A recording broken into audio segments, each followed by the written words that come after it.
guys, I'm back again, and it's been a minute, I know, but I've been doing a challenge over on my second channel, so it's been keeping me really busy.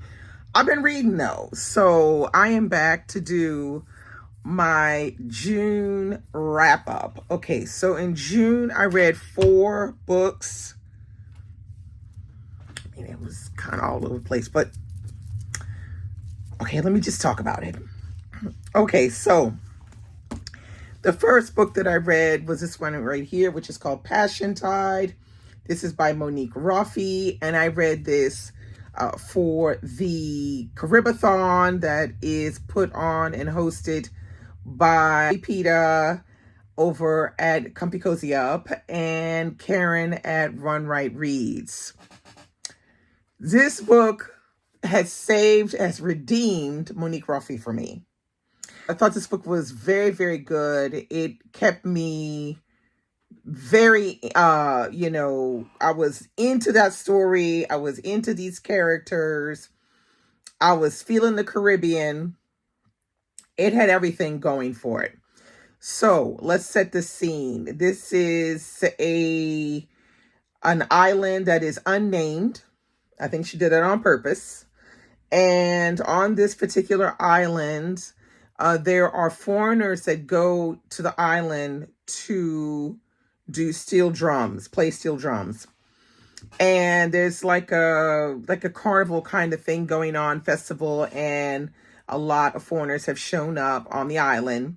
And one of the foreigners has been found dead under a big tree that is called a cannonball tree. If I can, I will stick a picture in here so you can see what a cannonball tree looks like. And this cannonball tree is located like kind of central. And this young Japanese woman is found dead. And so now everyone is trying to figure out, who's killed this woman and why. And then at the same time, people are asking questions like, why do people care more about this dead Japanese woman, but when it is a local woman that is found dead, or a local woman who has been beaten by her husband, people don't really care. So this sparks a feminist, revolution to a certain extent on the island. And from there, the main women, the 4 main characters, become a central story for us, because each of them is going through different things that more or less touch feminism. And at the same time, we're trying to figure out who killed this Japanese girl. Now, the thing that I thought was really interesting was the voices. So it is a multi-voice book, but what I thought was really interesting was that Monique Ruffy gave a voice to the dead Japanese woman. I thought that was pretty brilliant. I highly recommend this one. It's a really good read, fast read. It would be great for a book club, this one as well. Okay, the next book I read was this one right here, which is Thérèse Raquin.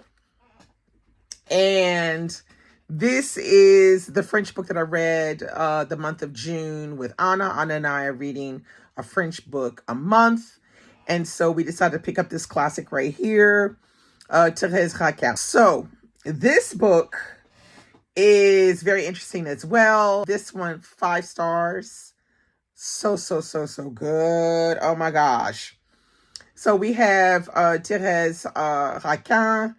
And Thérèse is kind of living in a household with an aunt, and her son is like an aunt to her, and a son. And in the end, the son and Thérèse wind up getting married. Now, the thing is, their personalities really aren't that well matched. But, the mother's really happy to have Thérèse as her daughter-in-law because she knows her really well. And her son is kind of particular. He's a little bit, I would say he's been babied maybe a little bit too much. Well, they're living in the countryside of Normandy, and Therese has this hankering to go live in Paris. So she's thinking, oh, I'm going to get my husband. Her husband's called Camille. And it's just going to be me and Camille, and we're going to move to Paris, and our lives are going to be so much better and so much more interesting. And what winds up happening is the mother decides to go with them to Paris. So they are in Paris together, and they're sharing this home, and they have like a little shop in the front, and they're living in the back, and their lives are it's just as bad as it was before in Normandy. So Camille gets a job working, I think, at the trains, if I'm not mistaken. And he becomes friends with a guy called Laurent. And eventually Laurent comes to dinner. And he comes to dinner quite a few times. And then before you know it, Charles, Laurent, and Therese, they're kind of looking at each other. So that's all I'm going to tell you. I ain't telling you nothing else. Get the book, okay? Very, very well written. It's a short novel. And of course, it's my favorite, Émile Zola. So get the book. It's so, so, so, so good. The way it has this psychological thriller aspect to it is just incredible.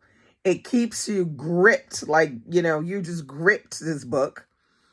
And you want to know what's going to happen next. I would definitely reread this one. I had so much fun reading this one. I thoroughly, thoroughly enjoyed it.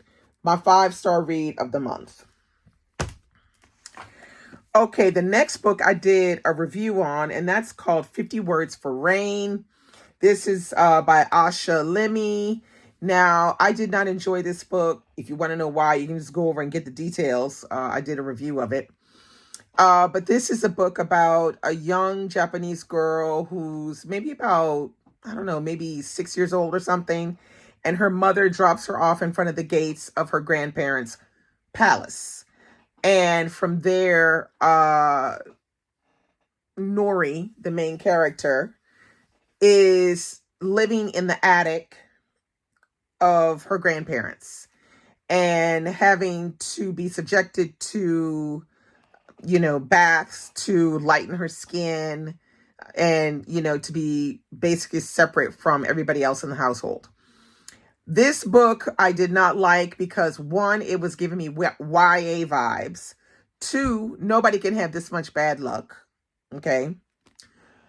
3, there were things that don't really correlate historically properly. They're just a little bit off. And 4, damned predictable, except the ending, which I'll get to the ending. It was a terrible ending. This is a book of 449 pages. And when you get all the way to the end and the end is this bad, all you want to do is throw the book. That's all I'm going to say. I've had enough of talking about this book. I gave it a 2 stars. She can write, but it was feeling really YA-ish for me. All right, the next book I read was this one right here, When We Were Birds. This one we read in my Read So Lit book club that I run on Patreon. And this is by Ayana Lloyd Banwo. Her name is so long. So, this was the second Caribbean book that I read the month of June. And I was happy about that because usually I only get to 1 book in the month of June. And I really want to get to more Caribbean books. But this one I managed to get to, and that's number 2. So I am thrilled about that. So this one is also another story that was told in 2 voices. One, which is Yejide, and the second one is, wait, what's the guy's name? Darwin. The second one is Darwin. Now, Yejide has, her sections are particular because they feel, for me personally, and some of the ladies in the book club, they feel a little bit disjointed and not really giving us enough information. Not making a lot of sense at sometimes. It's almost like you're in like a foggy dream, if that makes any sense. Yejide is a young woman who has power, and she can speak to the dead. Darwin, he has a connection with the dead, which is a little different. So in the beginning of the sections with Darwin, he is having to find a job, and he's finding it very difficult. So he goes for this job, working as a gravedigger in the local cemetery. So he goes to apply for the job, and he gets it. Now, the problem with that is when he goes home and he tells his grandmother he's got this job as a gravedigger, the grandmother's like, wait, what? Like, why you? No. She doesn't really want him to do it because, I guess because of the idea with the spirits and things like that, and it's just not like a healthy atmosphere. But he goes and he does the job, but he is the last man to be hired. And you know how it is, the last man to be hired, you got to figure out how stuff works. You got to figure out who you can trust, who you can't trust. Well, he goes and starts doing the grave digging job, and ooh, stuff is up. I ain't going to say nothing about that.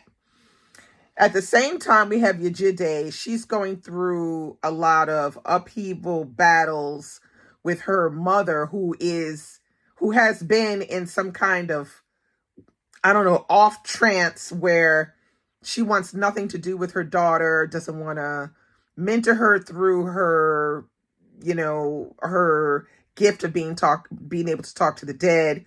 Her mother is only concerned about her the mother's twin sister, who died years before, and when the mother's twin sister died, all her focus went from everything else over to the twin sister.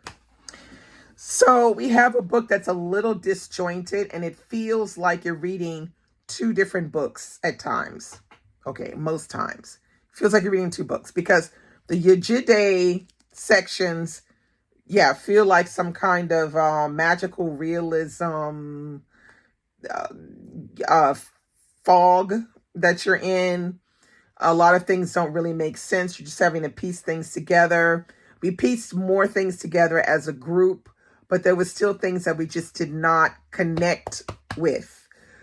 However, Darwin connected with that character so much. We could understand where he was coming from, and we could see where he was wanting to go. And then eventually he meets Yejide, and then there's a whole nother part of the story. The book as a whole is written exquisitely. This woman knows how to write. Sadly, the story itself was not very easy to love. Now, I see some people, they love this book so much, they give it 4 and 5 stars. And there's some people that are like me, they give it 2, 2.5, 3 stars. I gave this one 2 stars, not because she can't write, because she does really know how to write. There's beautiful passages in here. It's just that the telling of the story is very disjointed and hard to love and understand the characters. So those are the 4 books that I've read in June. Right there. I didn't read a lot in June, but you know what? Don't care. I found a 5-star book, and that's all that matters. And I got redeemed from Monique Ruffy. That's all that matters. 4 stars. Get this one. So that's it. Thanks for watching. I'll be back with my July wrap up very soon. Bye-bye.